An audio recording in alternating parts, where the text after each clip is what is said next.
Hi, Boom Blitzer here. Today we are going to take a look at LFC gas mask replica. In this video, I will showcase and describe some processes that took place to make this replica gas mask. As you will see in the video, there were some design elements that were changed to make this gas mask, and these design elements are made to actually make the gas mask function as it should be. And these design issues made some minor changes to the overall look on the mask. But anyway, I will continue on with the process that took place to make this gas mask.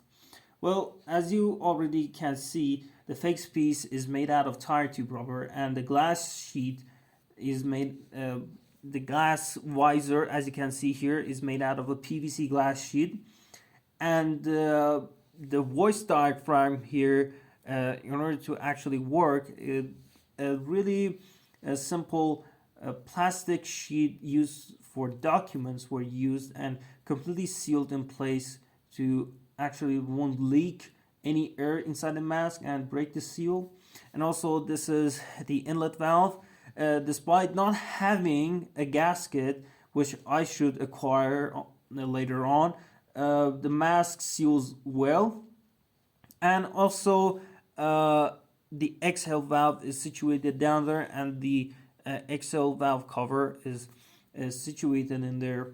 And these two areas, and also the inlet valve for the oral nasal cup, are made out of reinforced cardboard folders.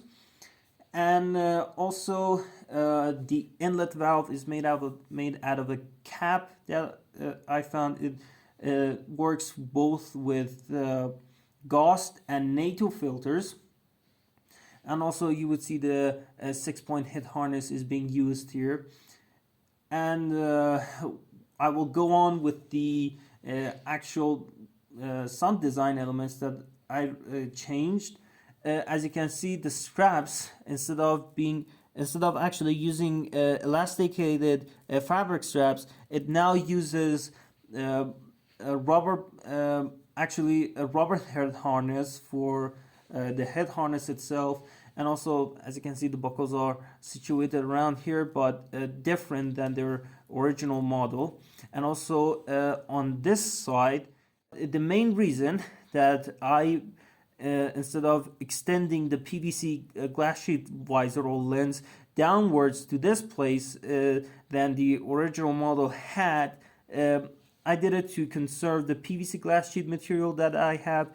Despite being fairly common and you would acquire it easily, their prices are really high, and makes the material conservation decisions a little bit harsh for making this kind of a replica gas masks.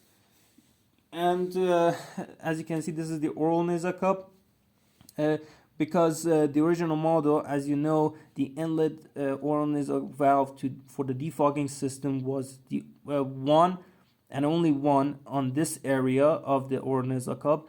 But because of this design choice, I actually used, instead of one single inlet valve for the oral nasal cup, but two on either side, just like any other oral nasal cup that you would see on other gas masks that have the similar kind of a design choice for them. As you can see here, this is the strap. As you can see, it looks very similar to the straps that you would see on an M74 gas mask, which it is. I actually used this kind of a pattern that they had for 6-point head harness, rubber head harnesses that I use for gas masks. They are really good and reliable design choice to make for kind of a masks that use this kind of a 6-point head harness areas for the mask to hold up. As you can see here, the area on this part is a little bit much different than the original model.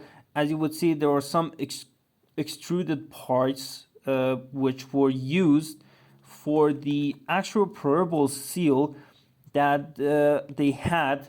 Actually, the permeable seal on these areas were having some sort of an extension that were inflated on site, so the mask would hold up when users use the facepiece.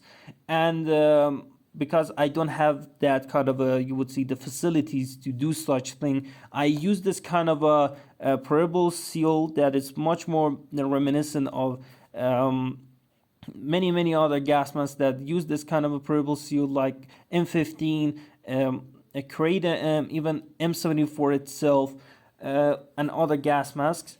And the extrusions, as you would see, would go beneath here to actually make the distance between the user's face with the PVC glass sheet, which makes some issues with the user face to actually hit this area and make the glass dirty in some areas, which initially I did have those kind of problems when making this gas mask.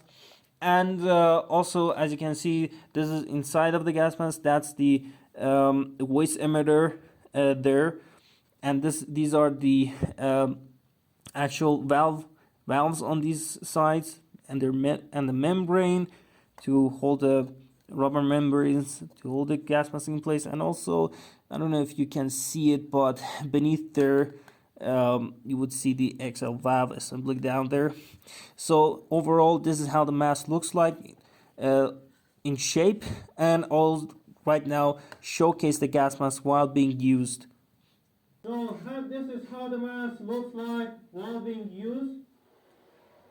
This is how it looks like on either side. And if I check the pressure on the mask, it works fine.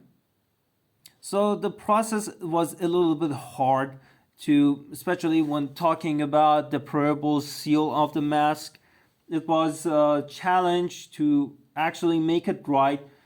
First blueprint I made for making this replica, there were some design failures on the actual sealing properties of the mask to be done right. And these properties included the inclusion of the areas which the buckles will actually be, and also the permeable seal itself. The design had some issues, but this time it actually works as I liked it to actually work.